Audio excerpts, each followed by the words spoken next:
السلام علیکم ورحمۃ اللہ وبرکاتہ۔ سوال یہ ہے کہ مغرب کی نماز پڑھنے کے لیے ہم گئے اور 2 رکعت مغرب کی فرض امام صاحب پڑھ چکے تھے، تیسری رکعت میں ہم شامل ہوئے ہیں، تو اب اپنی جو بقیہ 2 رکعت ہے ان کو ہم کیسے پڑھیں؟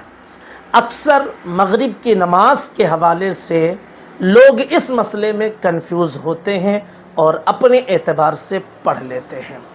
یاد رکھ لیجئے کہ مغرب کی نماز کے حوالے سے ایک آپ کو قاعدہ بتا دیتا ہوں کہ جس کے ذریعے سے آپ اپنے مسئلے کو حل کر سکتے ہیں۔ مغرب کی نماز وہ نماز ہے، فرض نماز، کہ اگر آپ کی 1 رکعت بھی چھوٹ جائے گی تو ایسی صورت میں آپ کو 3 رکعتوں میں قعدہ کرنا پڑے گا۔ مثال کے طور پر آپ کی 1 رکعت چھوٹ گئی تو اب دوسری رکعت میں امام صاحب کے ساتھ آپ شریک ہوئے تو دوسری رکعت میں آپ امام صاحب کے ساتھ قعدہ میں بیٹھیں گے، ہے نا؟ پھر تیسری رکعت میں آپ امام صاحب کے ساتھ قعدہ میں بیٹھیں گے۔ پھر جب آپ تیسری رکعت اپنی پوری کریں گے تو پھر ایسی صورت میں آپ کو پھر قعدہ میں بیٹھنا پڑے گا۔ بات سمجھ میں آئی؟ اسی طرح اگر آپ کی 2 رکعت چھوٹ گئی ہے اور تیسری میں آپ شریک ہوئے ہیں تو آپ امام صاحب کے ساتھ تیسری جو پڑھیں گے وہ آپ کی پہلی ہوگی اور امام صاحب کی تیسری ہوگی، تو امام صاحب کے ساتھ آپ قعدہ کریں گے۔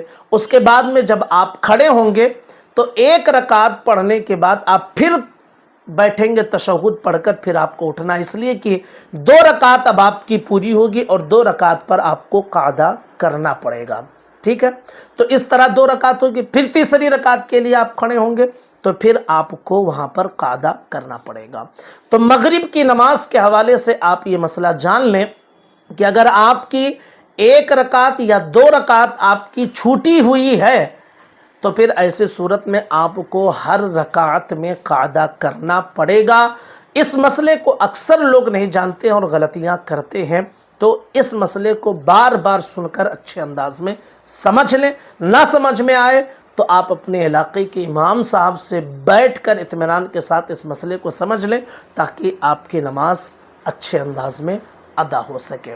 السلام علیکم ورحمۃ اللہ وبرکاتہ۔